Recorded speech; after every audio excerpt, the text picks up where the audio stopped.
What's up and welcome back.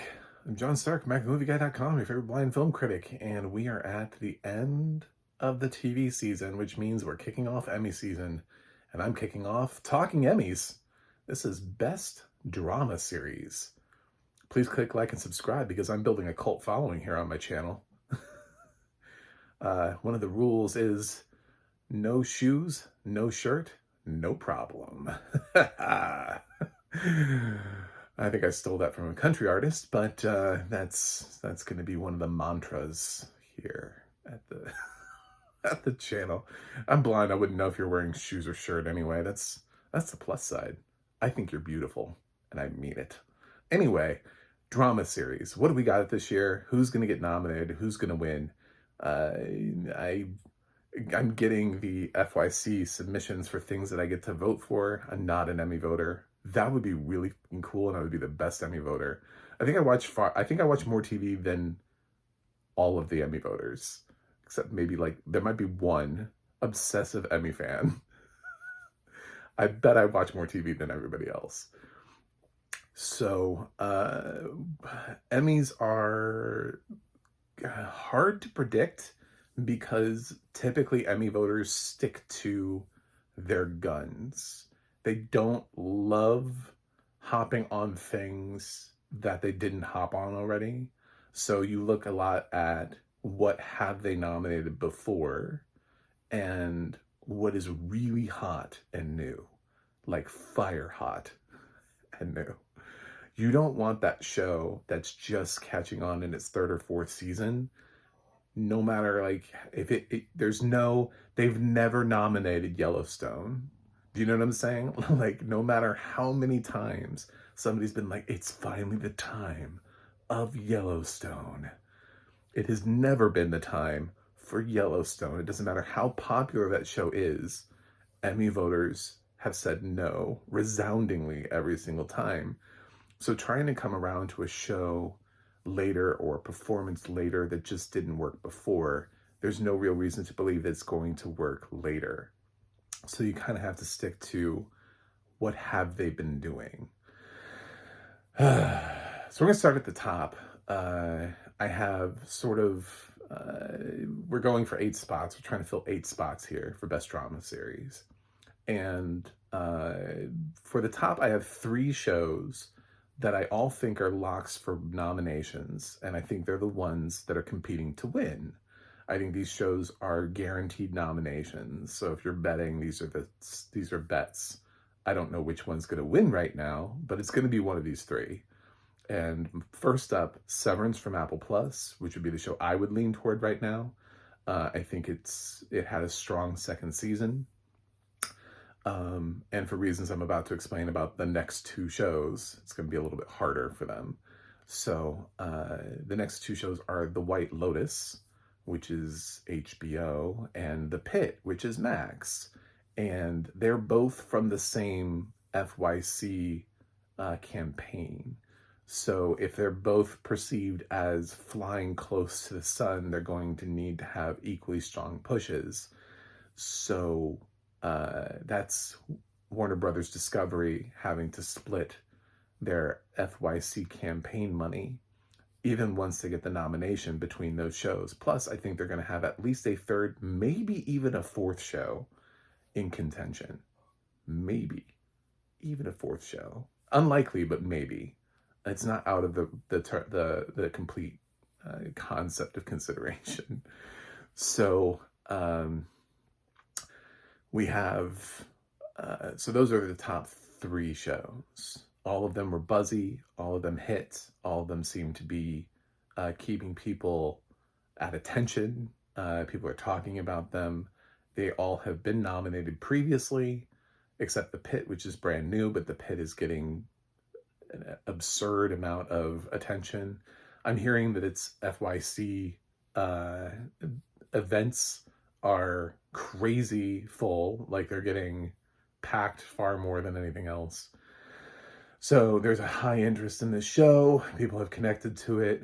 We haven't really had a strong Emmy juggernaut since ER, I think, way back in the day. Obviously, Grey's has floated. up in there. I know House got some nominations. I'm not going to say, but I mean, for best drama series, I feel like having something that's being taken seriously to contend for a win in best drama series. It's also just a medical drama at its heart, without any weird twists or turns. It's not taking place in the zombie apocalypse. There's nothing weird. It doesn't take place in the future. It's not on a boat. Dr. Odyssey. So those are the three. Now, below that, I have two more that I think are safe. These are safe bets, but I don't think either one of them are going to win. So in number 4, I'm going to go ahead and slot another WBD show, The Last of Us, which I think has enough critical reception, even though it's getting sort of burned by fans. I think it still is going to get in. I think the acting this season has still been strong, and that's going to be something that powers it through, is that plus some strong storytelling. When you think about the fact that Emmy campaigns, not everybody watches the whole show. A lot of times you're submitted for consideration 1 or 2 episodes. The Last of Us had strong episodes this season. I know some people don't believe that, but it did. So if they push certain episodes, then they will be able to focus on the quality, like their strongest episodes, which will help them depending on what it is you're voting for. If you're looking at, the episode to vote for Pedro, or the episode to vote for Bella, or the episode to vote in writing, they usually submit episodes, and you don't have to necessarily watch the whole season. So I think that could benefit The Last of Us, is people who don't really watch the show. Sort of like, I think a lot of people watched the one episode in season 1 with Nick Offerman and Murray Bartlett, and didn't watch necessarily the whole season, but benefited from watching the storytelling of that episode. It was so buzzy. So yeah, I think it's still in. And my number 5 pick is Andor. I think Andor had an excellent second season. Disney Plus has nothing else to run. even more broader at Hulu, they only have a couple things. So I actually do think Andor can get in here. I think it's going to have... I think it had all of the buzz for its second season and the critical acclaim. The second season is where everything ties together. It's sort of like a part 1 and a part 2. I think Andor is safe.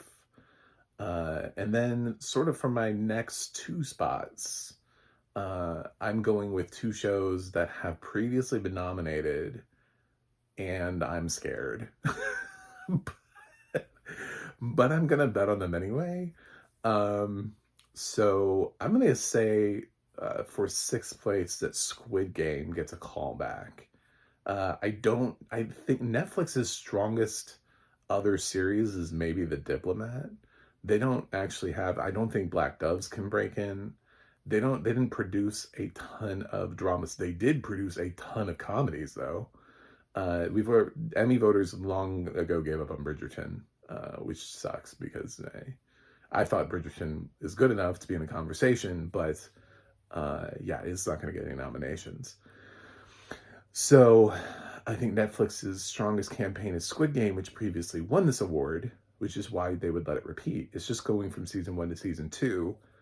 I think if you love the show enough from season 1 to season 2, you would want the show that previously had contended and won in this category to have a second shot. It's unusual for a show to win and then immediately not be nominated for its successive season. And there's only 1 season left. It's season 3. So it benefits because season 3 is dropping really quick, but it's dropping during the consideration period for season 2. So people will be talking about Squid Game. I think there's enough Squid Game going on that it will manage to sneak in and hold on to its nomination spot. In my number 7 spot, I've got Handmaid's Tale. I think Handmaid's Tale in its final season had excellent timing for its release. I think also it had a season that sort of got attention. It was hit on social media, got some scenes, and got people talking, was buzzy. It stood out. It's also a previous winner. It's the first show to ever win as a streaming series. And I think there'll be enough people who will put it on their thing as like it's our last chance to vote for it. And then we have the eighth spot. And filling out the eighth spot is tough because what do you do? I actually don't think The Diplomat's going to get nominated. It didn't last time. It was pretty much just a bid for Kerry Russell, and they shortened the episode. Like, it's a shorter season, and it's a more contained season. And I don't know that that benefits The Diplomat as a show so much as it benefits the performers. I think if Diplomat is going to gain another nomination, it's going to be another acting nomination for Allison Janney. I don't think it's going to be a series nomination. I mentioned the fact that it's possible that WBD gets another nomination here. That would probably be for like House of the Dragon, which was nominated for its first season, but in its first time out, it was not an Emmy juggernaut the same way Game of Thrones was. The second season wasn't quite as well received, and it was like a year ago. So it has a lot of work to do if it wants to try to get this spot. And I don't think it can achieve it. I don't think House of the Dragon has enough fire in it. And I don't think Warner Brothers Discovery has it positioned as their number one when they have White Lotus, The Pit, and Last of Us all as their Emmy darlings, which is another reason why a show like Industry also doesn't really stand a chance at breaking in. It hasn't before. It doesn't look like it will now. It doesn't matter that its stars are getting more notice, that more people know who Marissa Bella is, and her career is starting to take off. So I wouldn't put that there. I don't think there's nothing on network television. I don't care how buzzy Matlock's been. It's just, that's not for a series bid. That's a Kathy Bates bid. Elsbeth is, I know people love it. It didn't happen its first time. There's no reason to believe it'll happen the second time around. Daredevil Born Again is not happening. Netflix Black Doves, I think, is an excellent series, but I wonder if it's not too small, and if it doesn't have enough buzz around it to get in. Apple has a couple shows in play. Apple has the one show that I would like to see in eighth spot. If I was voting, my eighth spot choice would absolutely be Silo. If anybody wants to know where my Emmy vote would go, it would be Silo, and it would be higher up than eighth. But I don't think Silo was buzzy enough at coming out of season one that I thought it had a shot for season two. But Silo released a while ago and doesn't seem to be hitting the same kind of marks that Severance has for Apple in terms of Emmy attention. Seems like most people are forgetting Silo, which is such a shame for the performances, because Silo has such strong performances. I think that was some of the best work I've ever seen from Steve Zahn. So I would have loved to see that contend a little bit more, but I feel like it's not Apple's priority. If Apple is going to get another show in, I think it's going to be Your Friends and Neighbors, the John Hamm show that is being called, the next prestige TV drama. I think it's okay. I think it's having an okay season one, and I don't think it's going to be enough for it to get in. At the end of the day, we have some stuff coming out of Paramount Plus / Showtime, however you want to say that. The Agency, I don't think anybody remembers that. Lioness, Landman, all of those shows are technically possible here. I don't think any of them are going to happen. There's a talk about Yellow Jackets' divisive season, whether or not Yellow Jackets will be able to kick in, and whether or not people will vote for it. It could take the final spot. I like Yellow Jackets. That's probably a problem, is that I'm going to end up, it's kind of being something I don't like that takes the final spot, or that I'm not watching.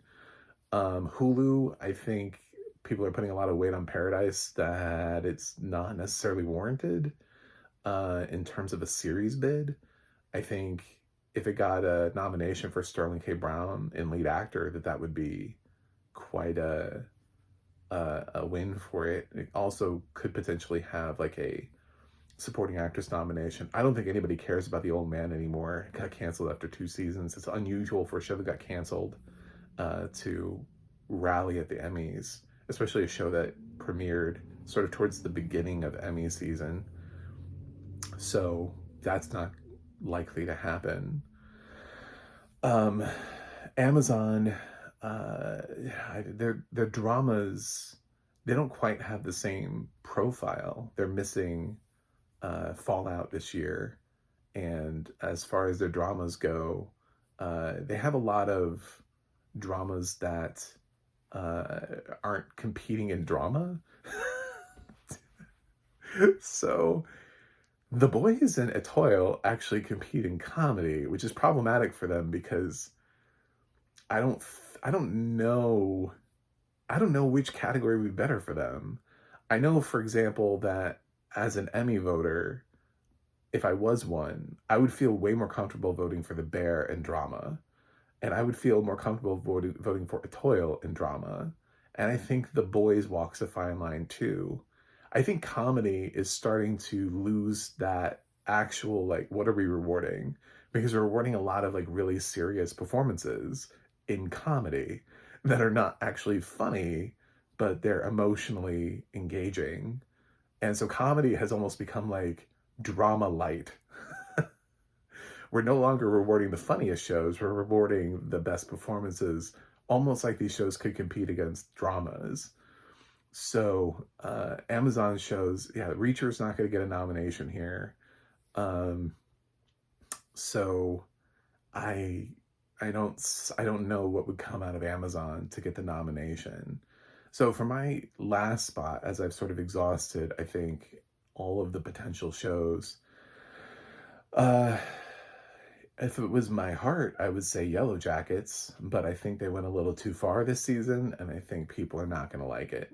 I think it was marginally in there to begin with. It was never a juggernaut, and I think it's going to lose its spot out to the persistently nominated Slow Horses. So for my 8th spot, I'm going to give it to a second Apple Plus show, and it's going to be Slow Horses, number 8. That show seems to always be able to get in and be an Emmy darling. I was watching that show in the beginning. Slow Horses is sort of like the exception to the rule because it didn't catch on in its first season. It caught on later on. I was watching that in season 1 when it premiered, and I couldn't find anyone who was watching it. And I swear to God, I was like, oh, this show's not going to last. And here it is now, years later, and it's getting Emmy nominations for series and actor and Golden Globes and SAG, and makes no sense to me. So, whatever. So Slow Horses is kind of the exception to that rule, where people were like, they woke up and they realized that Gary Oldman was in a TV show on Apple Plus.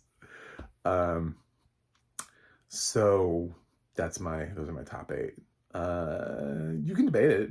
If you're somebody who thinks some of those new shows are going to get in, there's no math to say that they wouldn't.